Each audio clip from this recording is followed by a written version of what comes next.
योगी ने कर दिया था आईएएस का तबादला, तभी आधी रात को पीएम मोदी का बजा फोन।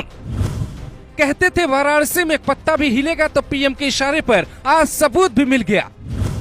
कौन है वाराणसी डीएम कौशल राज शर्मा, जिनके लिए पीएम मोदी आधी रात को उठते हैं? आईएएस हो या फिर आईपीएस, योगी के आदेश के आगे थर-थर कांपते हैं। योगी का खौफ इतना है कि कोई भी डीएम उनके आने से पहले वैसी ही तैयारी करता है जैसे पीएम मोदी के आने पर होती है।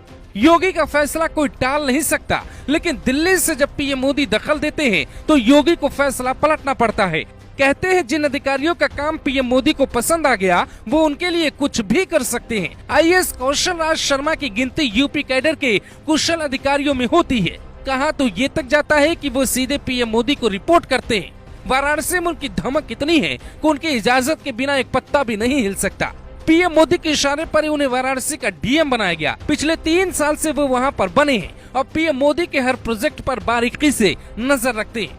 नियम के मुताबिक किसी भी अधिकारी को 3 साल के कार्यकाल के बाद पोस्टिंग से हटा दिया जाता है। कौशल राज 2006 बैच के आईएएस अधिकारी हैं। 2019 में वाराणसी संभालने का मौका मिला, तब से आज तक डटे हैं। कौशल राज पहले अधिकारी नहीं है जिनके लिए पीएम मोदी खुल कर सामने आते हैं। पीएम मोदी के मुख्य सचिव रहे निपेंद्र मिश्रा को रिटायरमेंट के बाद काम दिया गया। अभी राम मंदिर बनवा रहे हैं। निपेंद्र मिश्रा पहले अधिकारी हैं जिन्हें रिटायरमेंट के बाद मुख्य सचिव मोदी के कहने पर बनाया गया था।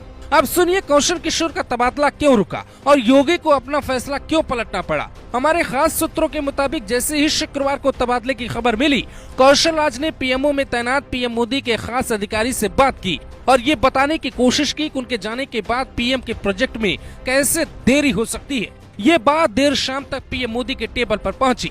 लोकसभा चुनाव में वाराणसी मॉडल ही देश में पेश किया जाएगा, इसलिए मोदी के किसी काम में देरी बर्दाश्त नहीं होगी। इन्हीं बातों का ख्याल रखते हुए दिल्ली से ये फैसला आया कि कौशल किशोर का तबादला रोका जाए और वो पीएम मोदी के आदेश पर वही काम करेंगे। डीएम कौशल राज शर्मा वाराणसी में चल रहे सभी प्रोजेक्ट से शुरू से जुड़े रहे हैं। उनको हर प्रोजेक्ट की गहरी समझ है। नए अधिकारियों को आकर सब कुछ समझने में समय लगता है। 2024 से पहले जिन प्रोजेक्ट्स को पूरा करने का टारगेट है वो लेट हो सकते हैं। पीएमओ ने इन बातों को गंभीरता से लिया, तब जाकर दिल्ली से लखनऊ फोन आया, डीएम वाराणसी का तबादला संबंधित आदेश तुरंत निरस्त किया जाए और योगी सरकार ने देर रात आदेश को रोक दिया। आप जानकर हैरान होंगे कि कौशल राज शर्मा 6 महीने पहले ही डीएम पद से प्रमोट होकर कमिश्नर बने हैं। बावजूद इसके अभी भी उनके पास काशी के डीएम पद की कमान है। ऐसा भी पीएम मोदी के कहने पर ही हुआ है। पीएम मोदी उन अधिकारियों का हाथ कभी नहीं छोड़ते जो काम के होते हैं। अब आपको बताते हैं कौशल राज शर्मा मोदी को इतने पसंद क्यों हैं। हाल ही में बुंदेलखंड एक्सप्रेसवे का लोकार्पण हुआ, तभी से उसके निर्माण को लेकर रोजाना प्रदेश और केंद्र सरकार की किरकिरी हो रही है।